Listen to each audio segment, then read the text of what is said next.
さあ、今日はね、誕生日なんですけども、みんな、プレゼント用意してくれたかな？現時点で、届いたプレゼントは、容赦なし、140枚。君たち、掲げに褒められたいのかい？早速褒めちゃおう。じゃあ、やってくが、なんか知ってるやつがいるな。こいつ、褒められたいのが。よく頑張りましたね、ほんと。背景もこんなに描けるようになって。もう一人ずうずうしい子いますね。せはらちゃんです。堂々とした4000リツイート取ってきております。1枚の絵に3人も描いてる。これはね、ファンの人も嬉しいでしょうに。こんなもうイラスト描いちゃってもいいですね。ね、みんな可愛いね。素晴らしい。よく描けました。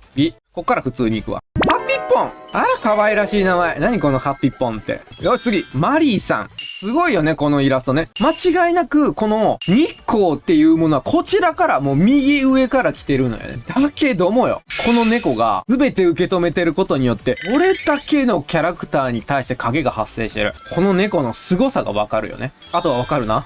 次。マサオ、素晴らしいイラストですね。お前の孤独を埋めるものは、この世のどこにもない。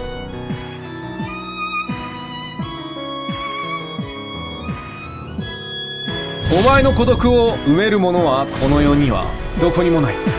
見てこの顔。どうすればいいんだろう。そうよ、俺もこんなこと言われたらこんな顔になっちゃうよ。嘘やんって思うよね。素晴らしい。はい。山ちゃん、ありがとう。オリキャラの漫画に登場する天使ちゃんです。天使降臨しちゃいましたわ。みんなに伝わるかこの天使っぷりを。このまつげの形もちょっと見てみて。このあたりも天使の羽に見えへん。これ普通にええな。素晴らしい。いいとこあるの。この3人の共通点がちょっとあるんやけどね。クレギあるじゃん。こうやってペレンってこうやってるこういう。これね、付け加えるだけでも、実はね、かなりクオリティがね、上がったように見えんのよ。今からでも使ってるなんてね、なかなかお目が高いじゃないの。素晴らしい。頑張ってね。次。藤くん、未来の車を考えさせられるね。これはきっとね、EV 車かな？左ハンドルだしね。これだけで日本じゃないなっていうことがわかる。そして、なんだってこれは見てみこの、たくましくでかい鳥たち。きっとプテラノドンに違いない。これはもう日本じゃないことは間違いない。それをもう、車一つだけでね、表してるから。素晴らしい。クジラのきらめき、タルタリア、あかりくんですね。光ってんね。タルタリアのことなんて関係ねえってぐらい光らしてるよな。あかりって名前だから、こっちのが大事なのよ。こんなに頑張って書いたけど関係ない。こんなことは俺にはできんよ。あかりって名前だけにはね、恥じるわけにはいかない。で、なおかつ、エフェクトたちもお構いなし。自由気ままに暴れたい放題で、ぐるって回るんじゃなくて真上に上がっていく。すごいあかり。素晴らしいよ。はい、次。セリカとアヤネ。素晴らしい。基本的にブルーアーカイブっていうイラスト見てる人にとったら、セリカとアヤネってわかるんだけど、セリカとアヤネってわざわざ書いてあげている。こんな気遣いやっていいのかと。素晴らしい。名前も可愛い。リリリってね。これ見る人によってね、ぴったりくっついてないね。この距離感はね、ちょっと絶妙にいい感じがする。間違いなく、キャラクターたちってのは、もうこのイラストだけで仲いいなっていう風に思えるのよ。だけど、ここから想像の余地があるよね。多分、書いて1年経ってないと思うんだけど、その割にはね、顔がちゃんと描けてるね。素晴らしい。ね。正直に言っていいかい？みんなさ、絵に対して褒めるってよ、難しいとかそんなんじゃなくて、ほぼ同じこと言うことしかねえのよ。というより、書けてないもんは書けてない。こういう風に書こうとしたことは良かったとか、努力点でしか褒められません。努力してるよねっていうぐらいしかね、ない。そんなもん、いらん。じゃあ、今から、いつも通りいっか。褒め褒めした。いつも通りするか。もう、サクサクっといくで。まず、首が太いわ。首が太すぎるから肩が狭く感じんのよ。だから、こういう場合は、首を細くしたら、肩が広がったように見えるね。ということは、何ができてないかっていうと、全然体の大きさがさっぱり見えてないということだ。スイちゃん、これは一体何で描いてるんだっていうのがわかんないのよ。キラキラは可愛いんだろうなっていうのもわかんない。でもこれで今伝わるのは、今だけだ。多分、クラスとかやったらめっちゃ、スイちゃんうまーいって言われてるかもしれへんねんけども、ここから、イラストライターって呼ばれるような描き方にするんだったら、このブワーって出てるのは一体何なんだろうか。例えば、手を置いたとすると、この子はなんか宝石の魔法が好きな女の子なのかなみたいな感じが出てくるじゃん。じゃあ、この子はきっと宝石の魔法使いなのかなみたいな。で次に、魔法少女的なもの。こう置いたとしましょう、こうやって。じゃあこれはなんか、魔法の箱を開けて幸せになりました、みたいな状態になるわけだけど。だからただこうやってエフェクトを出すんじゃなくて、これは何から出たエフェクトなのかなっていうね。そういったものをつけれるようになったら、君はイラストレーターになれる。次、サージ、アークナイト。悪いところがね、いっぱいあるんだけど、ここからちょろっとでもいいから良くしようと思ったら、今から丸打つところね。質感って全部分かれてんのかいっていう感じがしないのよ。色合いが暗いキャラクターですごい大事なのは、とにかく質感っていうのが大事なのね。じゃあ、質感って何で比べるのっていう話やねんけど、着ているこの布は別にツヤツヤしてるもんじゃないはずやん。タイツをツヤツヤしてるってなるとラバースーツとかになっちゃうわけね。だけどみんながこうやってぴっちりしたさ、布のもの着るって多分ヒートテックとか、ああいうの着ると思うけど、あんなツヤツヤしてないじゃない。だけどグローブだったりだとかってなってくると、あれ革製品とか使ってんねんから、そういうやつは手からしたったり、例えばベルトとかも革製品やねんから、そういうのはちょっと光沢を入れたりするの。金属以上には入れないけど、金属よりはマシな光沢、ちょっとした光沢をつける。それで質感っていうのをね、変えていくのよ。そうじゃないと、判別がつかないの。黒って似たような色になりやすいから、一体この人何着てんだろうみたいな。なんかチャッチーなとか、あんまり迫力ないなっていう子はほとんどそういうのよ。もう全部同じように描いてしまってる。髪の毛の光り方と服の光り方とかなんか全部一緒やねんけど、みたいなね。そういうのを防ぐためにも、ちゃんと布っていうのにも、どんな布があるんだろうっていうのを調べましょう。冬になったりすると、マフラーと制服ってなるけど、マフラーは結構モコモコしてるわけだ。で、制服はツヤっとしてるもん。それをどうやって描き分けるんだろうねってなってくると、布の質感が分かってないと描けないよねって、はい、そういう話。はい、次、きなこ。これはデート前じゃないな。というか、化粧してないと思うね。この状態って、化粧してる時じゃなくて、かゆいとこないっすかみたいな感じで言われてるとこだと思うねんな。じゃあ、ここからどうやって化粧してるなっていう風な臨場感を出すんだったら、例えばやけど、やっぱりちょっとこう、顔近づけてるのよ。これで、化粧品ピーってやってたらさ、これだけで化粧してる感じになるわけやろ。これがちゃんと観察するってことよ。こういうところを描くのが、イラストレーターってやつやから。ただ、描くだけだったら、証明写真な。だから、こうやってる間には、もう片方の手には、チーク用のパフをもう準備してますよ、みたいなのとかもあるかもしれない。もうテクニックとして。で、ここから迷惑系女子にするんだったら、この枠を窓枠とかにしといて、街中みたいなのを映しといて、おじさんの影みたいなのが映ってたりすると、こいつ電車の中で化粧しとるぞ、みたいな感じになるわけよ。これが臨場感あふれるイラストっていうわけよ。疲れて寝てるおっさんが横で他を乗せてるのに気にせず化粧をやってるみたいになってくると好感度がアップになるわけだ。じゃあ一番最初のイラストって何やったっけってぐらいこのイラストが面白くなるわけよ。化粧っていうテーマで連想ゲームしていけばたったこの中の枠組みの中でも世界はまだまだ広がるのよ。次、青くん。これもね、実はさっきと結構一緒で、今このミクっていうのはさ、上に上がろうとしてるわけね。化粧をするときっていうのは前かがみになるって言ったよね。じゃあ今、このミクちゃんっていうのは上に伸びようってしてるわけやん。こっち側に行きたいよってこういうエネルギーを発してるわけね、今。じゃあ顔とか腕とかも全部この雰囲気に持っていけばいいのよ。だけど、顎が上がってるってことは顔が持ち上がってるわけやん。っていうことは鼻とかも上になるし、眉毛とかも上に上がるわけよ。ということは、このミクちゃんの顔って実際はこうなってる。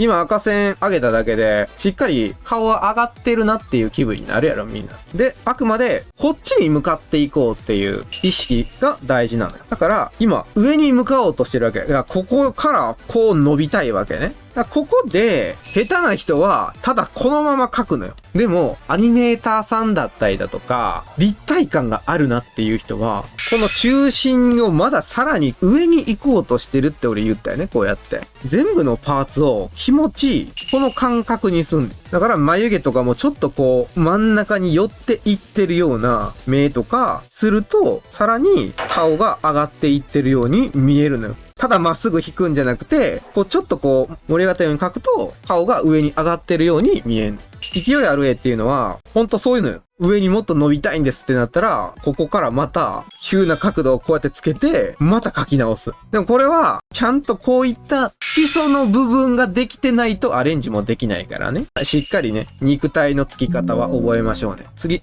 イさん、これからもよろしくね。いいじゃない。この手、多分、これだけ見たら何の指じゃってならへん。わかんないよね。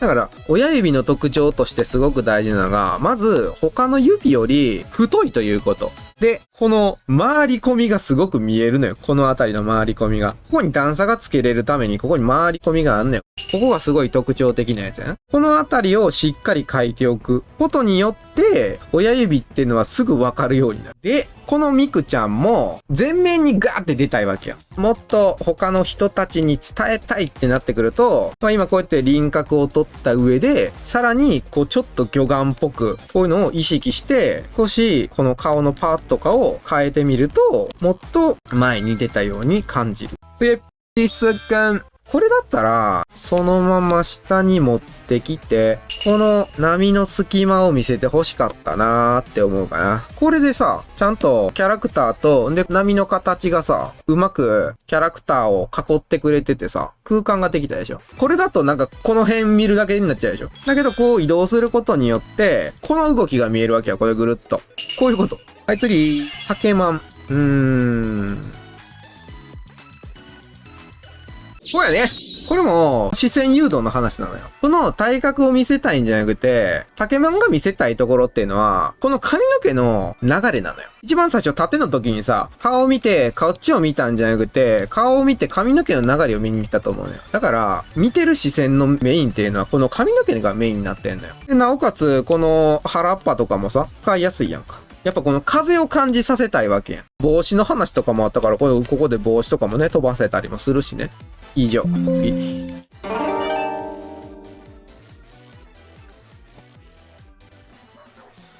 何を言えばいいんだよ。とんでもない資格ですよ、これは。超絶アニメーターのキャラクターデザイナー様に、何言えって言うんだ。俺が教えてほしいんだよな。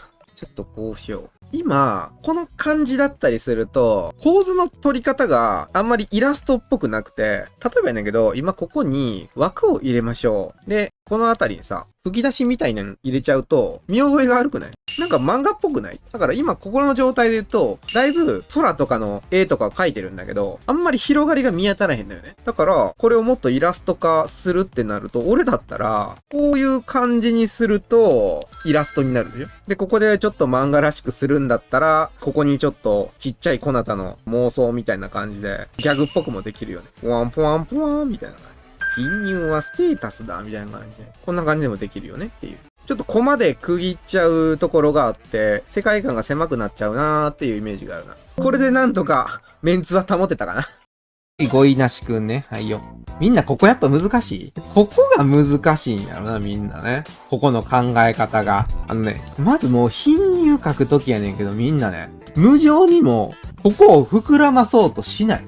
貧乳を書くときはもう心を無情にして、まずは、板で書く。板。もう、板。板なのよ、もう。板なのよ。無情にも板。板。ここを書くのはね、ほんと板で考えるのが一番なのよ、結局。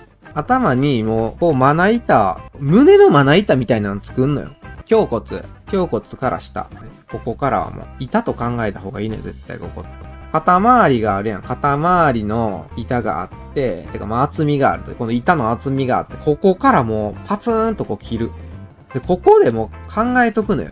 ここが鎖骨のくぼみとして、で、鎖骨のくぼみ、で、そこを中心にして、線引っ張って、で、次胸つく範囲は、この辺ってみたいな感じでも作っちゃうのよ、こうやっても。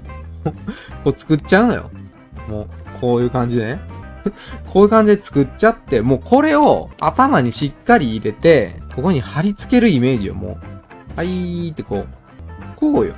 こう貼り付ける感じ。だってもうこれつけただけでさ、なんか体しっかりしたように見えるやろ。なんかすごいスレンダーに見えたやろ、これで。